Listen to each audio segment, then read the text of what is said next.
మీ Jabardasth team విషయానికి వస్తే ప్రత్యేకంగా పిలుచుకుని మీ అందరూ మాట్లాడటమే కాకుండా ప్రతి ఒక్కరికి కూడా ఏదో ఒక ఆపర్చునిటీ ఆయన చూపిస్తూ ఉన్నటువంటి సందర్భాలు చాలామంది ఆయన సినిమాల్లో కూడా పెట్టుకుంటూ ఉన్నారు.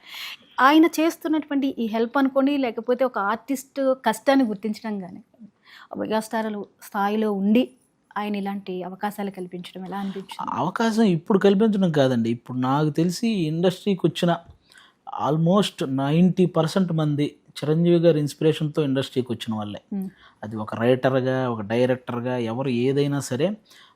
అంటే మనం ఎక్కడో ఒంగోలు దగ్గర పల్లామల్లి అని ఒక చిన్న గ్రామంలో ఉండే మనల్ని టీవీ ముందు కూర్చొని చూసే మనల్ని ఇన్స్పైర్ చేశారంటే, అంటే అసలు మనకు ఆ ఆలోచన కలిగింది. ఎవరైనా చిన్న ఇలా అన్నా ఏంట్రా నువ్వేమన్నా పెద్ద చిరంజీవే అంటారంటే అది ఆటోమేటిక్గా వచ్చేస్తుంది. ఎవరైనా చిన్న డ్యాన్స్ చేసినా, ఎవరైనా చిన్న బిల్డప్ ఇచ్చినా, లేకపోతే ఎవరైనా చిన్న హీరోయిజం చూపించినా వెంటనే ప్రతి ఒక్కరి నోట్లో వచ్చే మాట నువ్వేమన్నా పెద్ద చిరంజీవే అనేవాళ్ళు. అంటే ఆయన అంత పెద్ద స్టార్ హీరో, అందరికీ అలవాటైన పదం అన్నమాట అది. అంటే అంత ఎడిక్ట్ అయిపోయారు ఆయనకి.